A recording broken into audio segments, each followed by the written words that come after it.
Welcome to part 3 of this Breeder Diary series. Part 1 looked at the mating process and part 2 covered the pregnancy and birth. This part 3 will therefore cover the development of the kits over their first few weeks of life. At birth, the kits are a tiny 10 to 12 grams or ½ ounce and measure only around 10 centimeters nose to tail. They are blind and deaf and have only a thin fuzzy birth coat. This coat is replaced with their actual fur over the coming days and weeks. At this stage, they are little heat and milk seekers and will squeak loudly when sensing motion. This ensures mum knows where they are.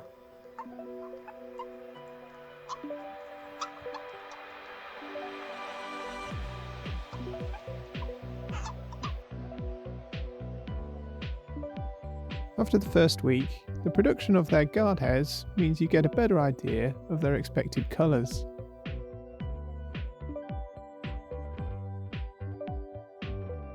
Kits will continue to grow and put weight on at around 6 grams per day.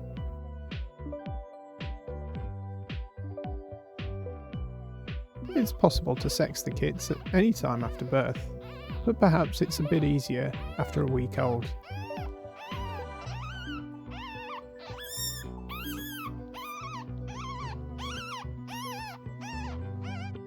This is particularly the case for males, as it's quite easy to confuse a tummy button with a penis at this age. See the link above for another video on sexing ferrets. This whole litter of 6 were all male. It's also possible to immediately from birth tell full Angora kits from semi-Angoras. In this litter there are 3 kits on the left with a longer fuzzier coat, and 3 almost bald-headed kits on the right. Contrary to logic, it's the near-bald kits which are the full Angoras. The Angora's characteristically long hair doesn't start to come through as quickly as the hair on the non-Angora kits. Further, they may be born with a much shorter birth coat than non-Angoras.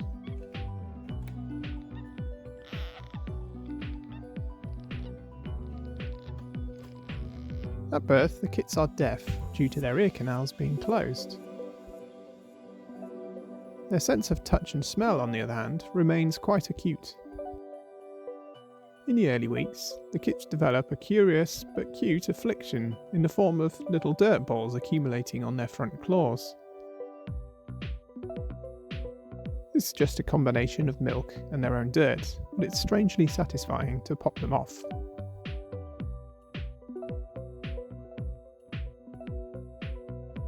After 2 weeks, their coat colours really start to come through.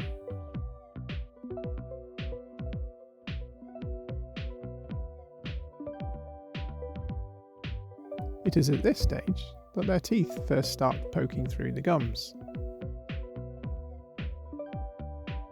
Albeit, it will be another week or 2 before they start to use their teeth and be interested in solid food. For most of the time, life at this age is relatively calm and focused on locking onto a teat and staying there as long as possible. Mum will, however, spend much time cleaning and attending to the kits.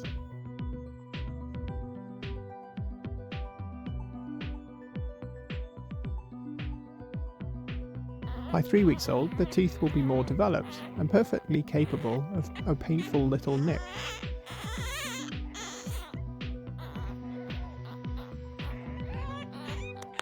The kits are much stronger and adept in certain movements. Combine this with their much larger size, can mean quite a chaotic scene at the milk station. A Jill will ramp up milk production to cope with the increased demand. We can see in these photos the swollen mammary glands which stretch the length of the lower abdomen behind the teats. From this age, we also start to familiarise the kits with other surroundings and animals. Many of our kits will go to homes which have cats and dogs, so we aim to get them used to other species to ease their transition and acceptance of varying environments. Not only are their teeth developing, but they are starting to show interest in other things than mum's milk. We therefore introduce them to solid food at around 3 weeks, although Solid food at this stage is still blended or very finely minced. As a result, these early meals can be total carnage, with far more food ending up on the kits rather than in the kits.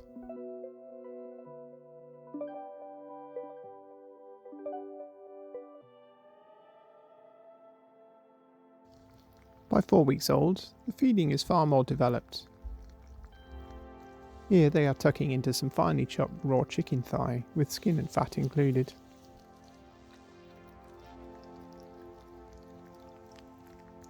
Increased strength and appetite at this age also prompts the mum to start leaving food in the nest for the kits to eat.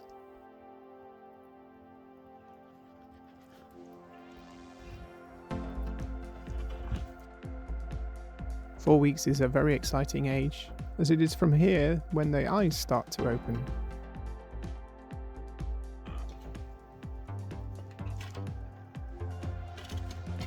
It is also at this age that the kits start noticeably playing with each other and their surroundings.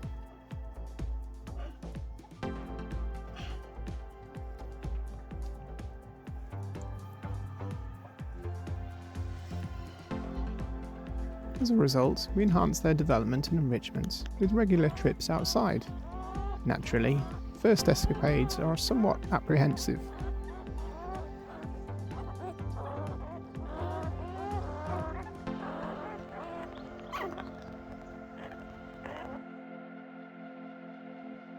By 5 weeks old, usually all eyes are fully open, and this transforms the look of the kits entirely. They enter a whole new level of cuteness. Of course, this cuteness is superficial, as they're now complete monsters biting and chewing everything in sight.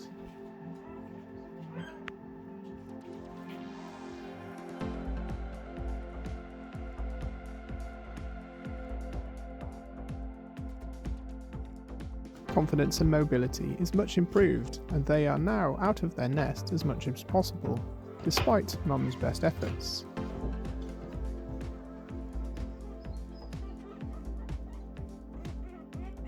An advantage of this mobility is that they now no longer poop in the nest, and will instead travel outside to do their business.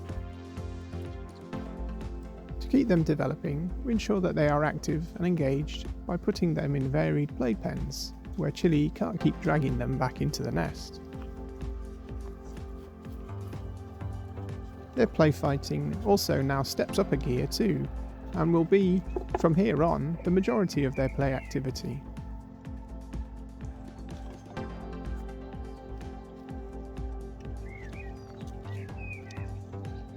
With each successive trip outside, the kits become braver and more investigative.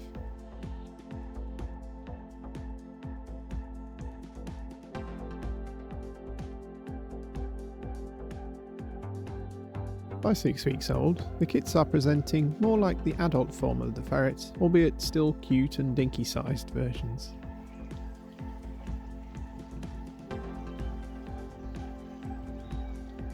You can see here that there's still some way to go before they are as big as Dad. As well as their looks, their mobility skills have also developed.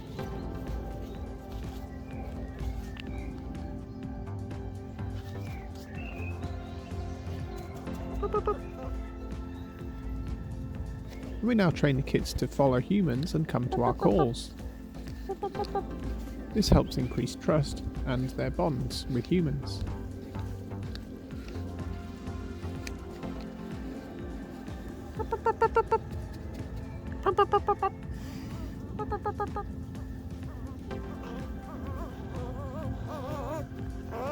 We continue to develop the kit's diet, and at this stage they are confident with whole prey in the form of mice and chicks.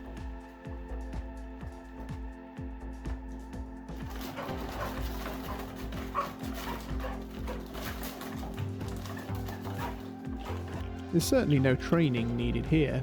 The kits instantly know what to do and are quite defensive of their food.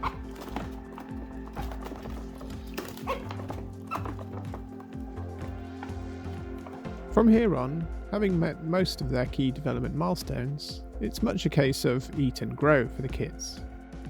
They will double in size over the next 3 weeks and will be ready for rehoming at 9 weeks old. Thanks for watching. If you did like the video, please like and subscribe and try out some of our other videos.